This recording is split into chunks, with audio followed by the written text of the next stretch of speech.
There were police officers who would pull you up on the street and say, listen, you fucking nigger, make sure whatever it is, blah, blah, blah. If you're not complying right away, if you're not looking down and showing deference to the uniform right away, you're getting battered.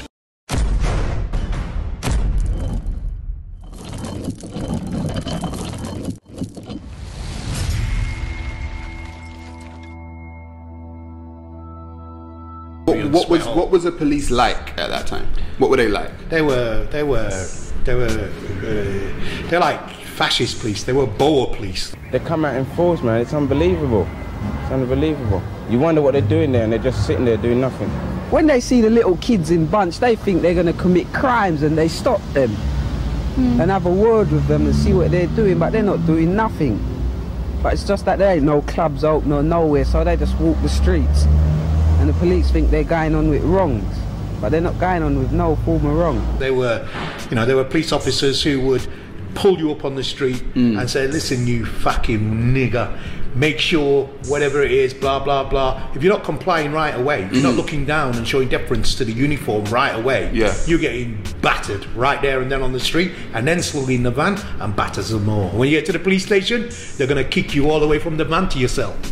On Monday, the only visible policeman in Railton Road itself was the Home Beat officer, PC Elliott.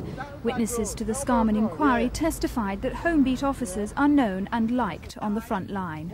Good morning, officer. How are you? I'm all right, mate. So you had actual altercations like that with the police yourself? Regularly. It was almost... There was a stage in about the late 70s after 76. There was a mild uprising in 76. People didn't get caught on history, but we went out wilding in 76. Not to the extent of 81 and 86.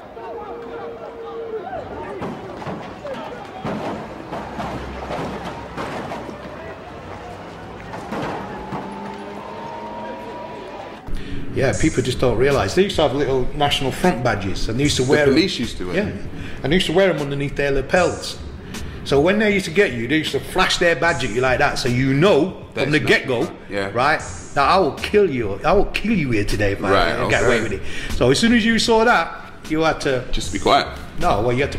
We practiced our one-punch rule because of those days, police officers came in singles. Right. So we practiced the one-punch rule, so you practiced knocking a man out and sprinting 100 meters in like 9 seconds now, 12 seconds. Like Usain Bolt, you punch and bolt. Punch and gone. Punch and gone.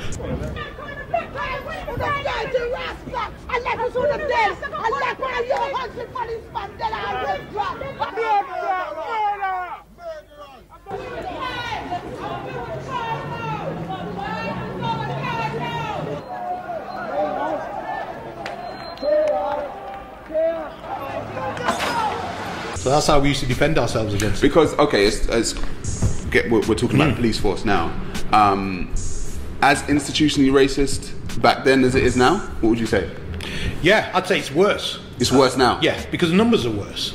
If you take the publication of the Stephen Lawrence report in 1999, 25% of black people were being stopped for stop and search, making up 2% of the population.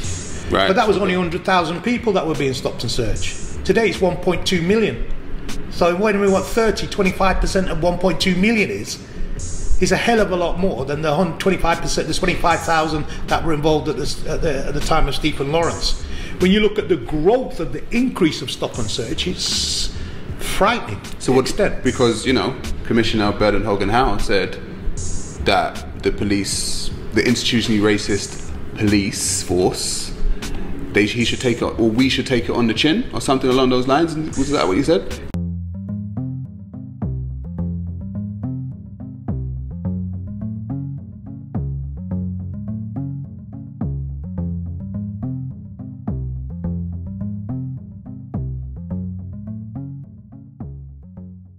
Yeah, what he was saying is if people say my force is racist, I suppose we've got to take it on the chin.